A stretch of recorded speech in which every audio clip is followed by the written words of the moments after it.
Breaking news आ रही है Ukraine से। युद्ध के बीच रूस ने दावा किया कि उसने रूस की सीमा में घुसपैठ करने वाले यूक्रेन के 70 से ज्यादा हमलावरों को मार गिराया है। रूस के रक्षा मंत्रालय ने जानकारी दी कि बेलग्रद में रूस की सीमा पर यूक्रेन ने घुसपैठ की कोशिश की, जिसमें रूस ने जवाबी कार्रवाई की और यूक्रेन के 70 से ज्यादा लोगों को मार गिराया। उसने यूक्रेन की कई बख्तरबंद गाड़ियों को तबाह करने का भी दावा किया है, क्योंकि रूस ने यूक्रेन पर घुसपैठ का आरोप लगाया। दावा किया गया कि 2 दिन पहले यूक्रेन से आए घुसपैठियों ने रूस की सीमा के अंदर तोड़फोड़ की, जिससे उसकी सरकारी इमारतों को नुकसान पहुंचा, जिसके बाद वहां भयंकर जंग शुरू हो गई, जिसमें 1-2 नहीं बल्कि यूक्रेन के 70 से ज्यादा हमलावर जान से हाथ धो बैठे। कम से कम रूस के रक्षा मंत्रालय ने तो यही दावा किया। उसने इस हमले के पीछे यूक्रेन की सेना को जिम्मेदार बताया। रूस ने अपने दावे को सच साबित करने के लिए हमले का वीडियो भी जारी किया। रूस और यूक्रेन के घुसपैठियों की यह लड़ाई पूर्वी यूक्रेन के खार्किव शहर से करीब 80 किलोमीटर दूर बेलग्रद में हुई, जिसमें यूक्रेन के हमलावर तो मारे ही गए, उसकी 4 बख्तरबंद गाड़ियां भी धमाके में उड़ गईं। Киевский режим, потерпев поражение в городе Артемовск, перешел к реализации террористических। रूस की सेना ने दावा किया कि यूक्रेन के हमले में उसका एक आम नागरिक मारा गया, लेकिन यूक्रेन ने रूस के इन दावों को खारिज कर दिया और दो टूक कहा कि उसने बॉर्डर पार नहीं किया। उधर अमेरिका ने रूस के उन आरोपों को गलत बताया जिनमें यूक्रेन की तरफ से किए गए हमलों में अमेरिका के हथियारों के इस्तेमाल का दावा किया गया था। और साथ ही अमेरिका ने रूस के मीडिया की सच्चाई पर संदेह जताया। अमेरिका के विदेश मंत्रालय ने रूस की सीमा पर हुए हमलों में किसी भी तरह के अमेरिकी हथियारों के इस्तेमाल से इनकार किया। We do not encourage or enable strikes inside of Russia. जबकि रूस का मीडिया बार बार ये कह रहा था कि रूस की सीमा पर यूक्रेन ने जो अटैक किया उसमें अमेरिका के हथियारों का इस्तेमाल किया गया। रूस ने यह आरोप इसलिए लगाया क्योंकि यूक्रेन जंग शुरू होने के बाद से ही अमेरिका और नेटो देश उसे हथियार दे रहे हैं, या यूं कहें कि यूक्रेन जंग में अब तक अमेरिका के दम पर ही खड़ा है, वरना उसकी सेना रूस के सामने वैसे ही है जैसे हाथी के सामने चींटी। इस बीच अमेरिकी अखबार द न्यूयॉर्क टाइम्स का दावा है कि रूस के बेलग्रद शहर में यूक्रेन के सैनिक नहीं बल्कि रूसी विद्रोहियों का खात्मा किया गया। एक दिन पहले रूसी सेना ने बेलग्रद में सैन्य अभियान चलाकर 70 लड़ाकों के साथ कई ड्रोन मार गिराने का दावा किया। और रूस ने यह भी आरोप लगाया कि बेलग्रद में हुए हमलों के पीछे यूक्रेन के सैनिकों का हाथ था। रूस के मुताबिक यूक्रेन की सीमा के नजदीक जेलेंस्की की फौज तैनात थी ताकि वो मौका देखकर हमला कर सके, लेकिन अमेरिकी अखबार न्यूयॉर्क टाइम्स का दावा है कि बेलग्रद में जेलेंस्की का एक भी सैनिक नहीं घुसा और रूसी सेना ने जिन लड़ाकों को मार गिराया वो यूक्रेन के समर्थन वाले विद्रोही गुटों से जुड़े थे। रूस का बेलग्रद शहर यूक्रेन की सीमा के नजदीक बसा है और खार्किव से उसकी दूरी महज 70 किलोमीटर है। वहाँ पिछले 2 महीनों में कई बार ड्रोन से हमला हो चुका है। इधर रूस ने दोबारा घुसपैठ की कोशिश करने पर यूक्रेन को सख्ती से निपटने की चेतावनी दी। इससे पहले रूस ने दावा किया था कि उसकी सीमा में यूक्रेन के हमलावरों ने घुसपैठ की कोशिश की थी और उसने जवाबी कार्रवाई में घुसपैठ करने वाले यूक्रेन के 70 से ज्यादा लोगों को मार गिराया। रूस के रक्षा मंत्री ने इसी के बाद एक बयान जारी कर यूक्रेन को कड़े लहजे में चेतावनी जारी की। इससे पहले रूस के रक्षा मंत्रालय ने यूक्रेन की घुसपैठ की कोशिश और हमले का वीडियो भी जारी किया था और दावा किया था कि यूक्रेन ने बेलग्रद से लगी उसकी सीमा में घुसपैठ की कोशिश की थी। हालांकि रूस के इस दावे को यूक्रेन ने पूरी तरह से नकार दिया था। इस बीच रूस ने दावा किया कि यूक्रेन ने रूस के बेलग्रद शहर पर जो हमला किया उसके बाद उसके सैकड़ों ड्रोन ढेर कर दिए गए। रूस का आरोप है कि यूक्रेन उसके कई शहरों पर हवाई हमले की योजना बना रहा था, लेकिन इससे पहले कि वो कामयाब हो पाता, रूस ने उसकी प्लानिंग पर पानी फेर दिया। बेलग्रद के गवर्नर के मुताबिक पिछले कुछ दिनों में यूक्रेन ने बेलग्रद पर कई बार हवाई हमलों की कोशिश की, लेकिन रूसी सेना ने इन हमलों को नाकाम कर दिया। असल में बेलग्रद रूस का वो शहर है जो यूक्रेन की सीमा के सबसे करीब है। यही वजह है कि वहां पहले भी यूक्रेन ने हमला किया था।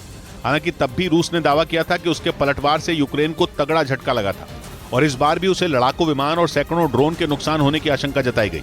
उधर रूस के मीडिया के मुताबिक पुतिन के करीबी और रूस के पूर्व राष्ट्रपति दिमित्री मेदवेदेव ने पश्चिमी देशों को सीधे सीधे परमाणु हमले की चेतावनी दे दी।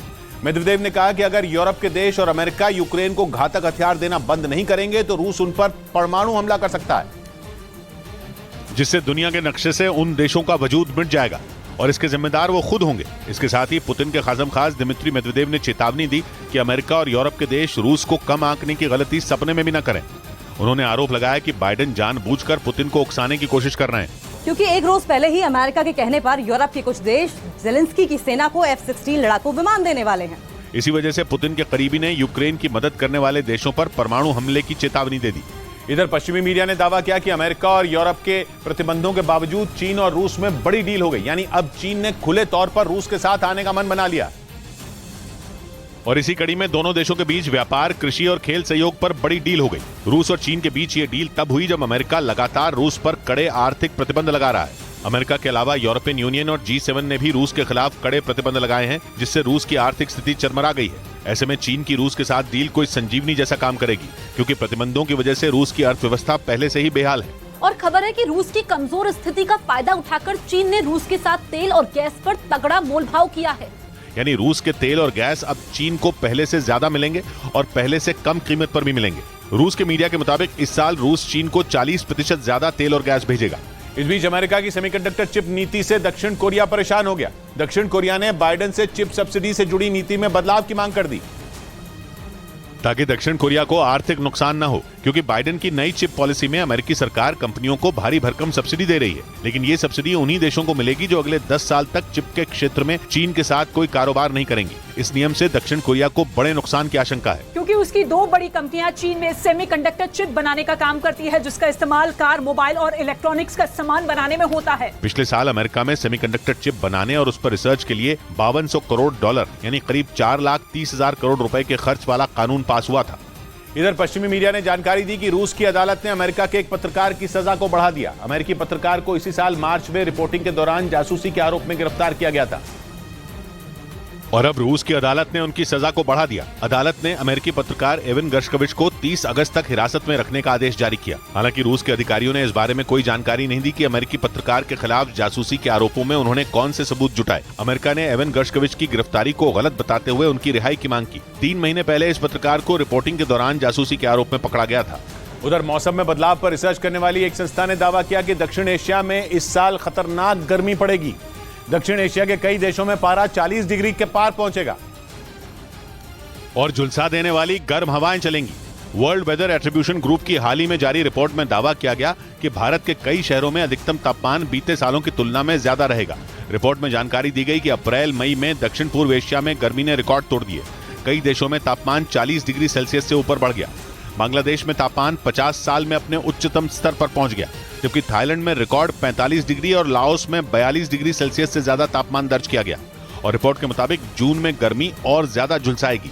इधर पंजाब के अमृतसर से गैंगस्टर जरनैल सिंह पर फायरिंग का हैरान कर देने वाला एक वीडियो सामने आया है। वहां 4 बदमाशों ने गैंगस्टर जरनैल सिंह पर गोलियों से हमला कर दिया। ये घटना उस वक्त हुई जब वो अपनी दुकान में मौजूद था। तभी उन बदमाशों ने उस पर ताबड़तोड़ गोलियां दाग दी। इस घटना का जो सीसीटीवी वीडियो सामने आया उसमें कुछ बदमाश उस दुकान में घुसते नजर आए, जबकि गैंगस्टर जरनैल सिंह दुकान के बाहर आता दिखाई दिया। इससे पहले कि वो कुछ समझ पाता, बदमाशों ने उस पर फायरिंग कर दी। गोलियां चलाने के बाद एक बदमाश गेट की तरफ भागा। इसके बाद जो हुआ, ब्रेक के बाद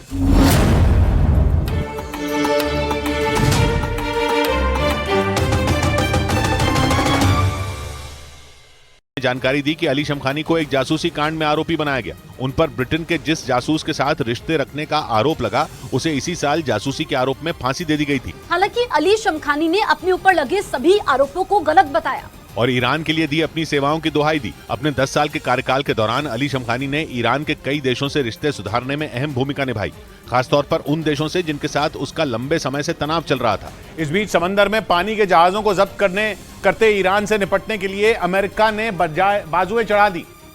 अमेरिका ने नौसेना के जंगी जहाजों ने ईरान के पास फारस की खाड़ी के इलाके में पेट्रोलिंग बढ़ा दी, ताकि ईरान वहां पानी के जहाजों को न पकड़ सके। अमेरिका ने यह एक्शन इसलिए लिया क्योंकि अभी 27 अप्रैल को ही ईरान ने कच्चा तेल लेकर कुवैत से अमेरिका जा रहे पानी के एक जहाज को ओमान की खाड़ी में जब्त कर लिया था। फिर इसके 6 दिन के अंदर ही ईरान ने दुबई से यूएई के दूसरे शहर फुजैरा जा रहे एक दूसरे तेल के टैंकर को स्ट्रेट ऑफ हॉर्मुज में पकड़ लिया था। स्ट्रेट ऑफ हॉर्मुज अंतर्राष्ट्रीय व्यापार का अहम रूट है। दुनिया में कच्चे तेल की रोजाना जो सप्लाई होती है उसका लगभग 5वां हिस्सा स्ट्रेट ऑफ हॉर्मुज से होकर गुजरता है। ऐसे में वहां से तेल के टैंकरों का ईरान के हत्थे चढ़ना अंतर्राष्ट्रीय व्यापार को चपत लगाने के लिए काफी है।